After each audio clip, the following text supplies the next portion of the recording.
UKhuzani ephendula uNtencane Zondi ke odabeni ke lokufakwa kaNtencane ke kwe-line up ke angene noma ke adlale early emcimbini okuyinto ke uNtencane Zondi ke athe ngeke akwazi ukuyenza kalona ivukane futhi ke ngeke aperformele ke ihlalo akusho mina ke bokusho ke uNtencane Zondi. UKhuzani ke uphendulile ke lapha ke ekhasini lakhe ke zama ke ukucacisa ke lesimo ke ukuthi ke senzeke kanjani ke lapha ke ukuveze ngokusobala ke uKhuzani ukuthi ke nakho ke okwenzakalela ubhale kanjena ke lapha ke ekhasini uthe ke lapha ke ithimba ke leGcwalisa ke elihlela ke izikhathi ke uthi ke sebahlale phansi ke bakulungisa ke lokho ke uthi bekuphambana ke imibono ke lapha ke uthi ke leli thimba ke leGcwalisa ke seliphinde futhi ke ladlulisa ke nesixoliso ke lapha ke wasethi ke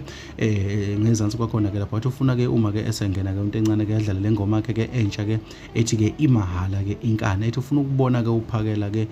umkhulu ke egiya kusho ke uKhuzani Mpungose eqeda ukuxolisa ke kanjalo ke exolisela ke nethimba lakhe ke lapha ke leGcwalisa Spring Picnic All White ke ukuthi ke ilona belihleli ikhathi ke eliphambanise ke isimo njengoba ke uNtencane Zondi ethe ngeke akwazi ke ukuthi ke aperformele ihlalo ke ekubeni ke bebembiza kuma activation ehla yenyuka mase kumele aperform sekufanele aculele ke ihlalo. uNtencane Zondi abantu abaningi bakuveze ngokuthi ke uyakwazi ke ukwamela ke amandla ke akhe ke anawo ke endimeni ubonile ukuthi cha angeke akwazi ukwenza lokho. Sikhumbule noSimino ufuke lapha komfoko kaGumede ke uperforme ke early ke lapha ke kanjalo ke nomjolisi ke nabanye ke abaningi kodwa uKhuzani ke kuveze ngokusobala cha